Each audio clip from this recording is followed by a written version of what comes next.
Bienvenue dans cette nouvelle édition du QG News. Voici les titres de l'actualité. Premier conseil des ministres pour le nouveau gouvernement ivoirien ce mercredi à Abidjan. Une équipe gouvernementale renouvelée à laquelle le président Alassane Ouattara s'est adressé et à qui il a partagé sa vision ainsi que des instructions.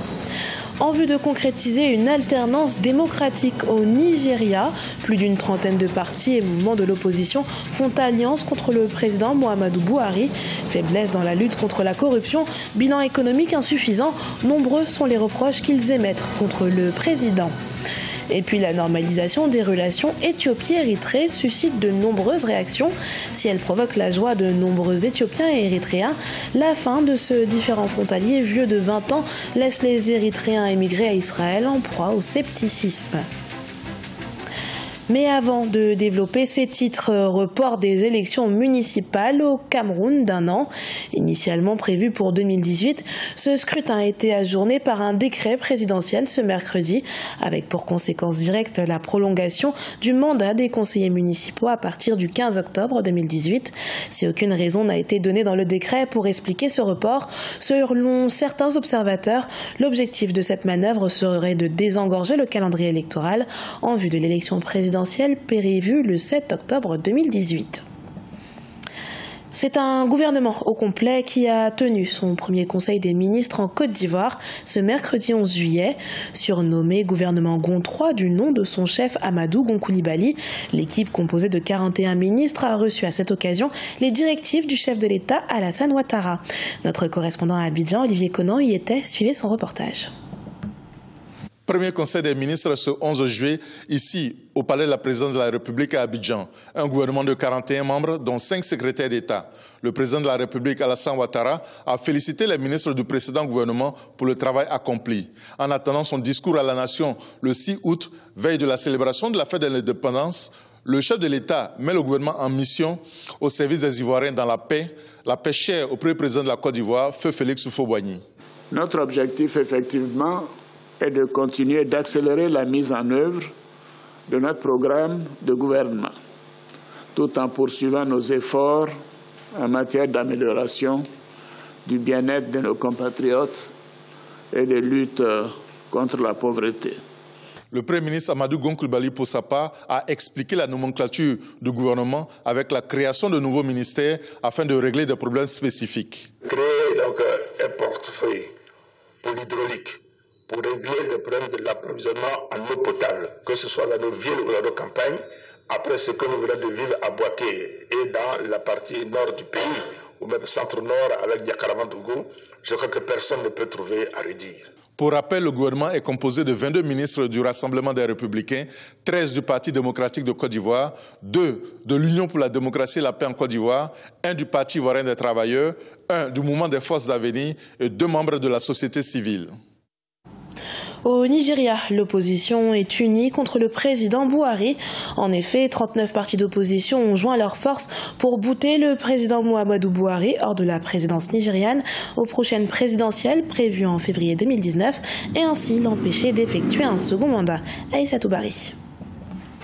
La campagne électorale est engagée au Nigeria. 39 partis se sont rassemblés lundi 9 juillet 2018 autour d'un protocole d'accord dénommé Memorandum of Understanding, à la veille des primaires au sein des partis et de l'élection présidentielle de février 2019. Objectif, coordonner les actions pour regagner le pouvoir et présenter un candidat unique. La mutualisation des forces de l'opposition peut peser dans les défections qui sont déjà perceptibles dans le camp du parti au pouvoir. L'opposition l'accuse de n'avoir pas tenu sa promesse de mettre fin au conflit qui mine le pays. Le président Mohamed Buhari avait axé sa campagne en 2015 sur la lutte contre le groupe islamiste Boko Haram. En avril 2018, il avait approuvé le décaissement d'environ 1 milliard de dollars pour lutter contre l'insécurité dans le pays. Le président Mohamed Buhari a des arguments. Son plan de redressement de la croissance, le risque de rendement montre que les produits de première nécessité ont déjà commencé à être à la bourse du Nigeria moyen. Le Nigeria occupe le 145e rang dans le récent classement Doing Business 2018 après avoir enregistré un bond de 24 rangs. Le gouvernement a mis en place un plan de relance économique et de croissance 2017-2020 pour la diversification de son économie. Objectif, éviter les effets du contre-choc pétrolier dû à la baisse des recettes d'exportation des hydrocarbures en 2014. L'état de guerre qui existait entre l'Érythrée et l'Éthiopie est arrivé à sa fin ce lundi 9 juillet. Un rapprochement des deux pays qui met fin à 20 ans de différends frontaliers qui pour certains est synonyme de joie, mais qui du côté de la diaspora et plus particulièrement des Érythréens d'Israël est accueilli avec scepticisme. Corinne Kamdem. Les Érythréens de la diaspora, notamment ceux vivant à Tel Aviv en Israël, ont exprimé leur point de vue suite à l'annonce de la fin de l'état de guerre entre l'Éthiopie et l'Érythrée ce lundi 9 juillet. Des points de vue pour le moins sceptiques. En effet, beaucoup estiment que le rétablissement des relations diplomatiques entre les pays voisins ne sera en aucun cas bénéfique pour le peuple érythréen. C'est toujours un dictateur qui contrôle le pays. Cet accord a eu lieu sans l'accord et la participation du peuple. Il prend toutes les décisions seul. Donc, il n'y a pas encore de changement. Le Premier ministre éthiopien Abiy Ahmed et le président érythréen Isaias Afwerki ont annoncé qu'ils abandonnaient le statu quo en faveur de la paix, un développement qui pourrait transformer la région de la Corne de l'Afrique. Mais certains migrants érythréens en Israël ne sont pas convaincus que l'environnement social va s'améliorer chez eux à cause de ces nouveaux développements. Je ne suis pas content de cet accord de paix, parce qu'il n'inclut pas le peuple érythréen. Cet accord de paix est conclu entre le dictateur en Érythrée et entre le gouvernement éthiopien. Le peuple érythréen ne l'acceptera pas et nous ne reviendrons pas parce que le dictateur est toujours là-bas. Notre problème en Érythrée n'est pas à cause de la frontière. Notre problème est dû à la dictature.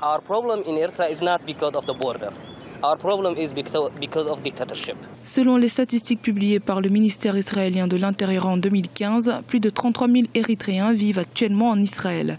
L'Érythrée entretient un vaste réseau de détention et considère toute personne qui tente de quitter le pays comme un traître. Mais une grande partie de la population a déjà fui. Environ 6 à 10% des Érythréens sont maintenant enregistrés comme réfugiés par les Nations Unies. 10,5 millions de tonnes de pétrole ont été produites par le Gabon en 2017, ce qui permet au pays de se positionner en 8e producteur de pétrole sur le continent, selon un récent classement publié par la structure spécialisée dans le financement et l'information économique organisme.org.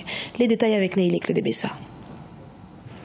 En 2017, le Gabon a été le 8e producteur africain de pétrole selon un classement du site web organisme.org. La production nationale de pétrole brut du Gabon s'est contractée de 8,5% pour se situer à 10,5 millions de tonnes en 2017. Un repli de la production nationale qui a induit une baisse des exportations de 10,3%, soit 9,44 millions de tonnes. Cette contre-performance est imputable au déclin naturel des champs matures et aux difficultés techniques rencontrées par certains opérateurs, à la grève du personnel et aux exigences de l'OPEP pour réduire l'offre mondiale de pétrole. Depuis 2016, on observe une tendance baissière dans la production du pétrole brut au Gabon. Les champs en exploitation du pays avaient produit 88,84 millions de barils de pétrole, soit 11,48 millions de tonnes, en baisse de 3,7% par rapport à 2015. Cette année, le pays a produit environ 198 000 barils par jour, bien loin des 213 000 barils par jour produits en 2015. En développant la production pétrolière en offshore, faudra-t-il pour le gouvernement répondre de façon conciliante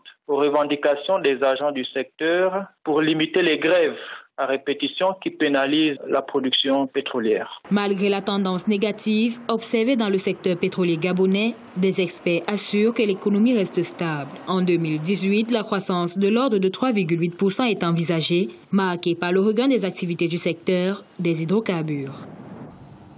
Ce journal a été préparé par l'ensemble de la rédaction.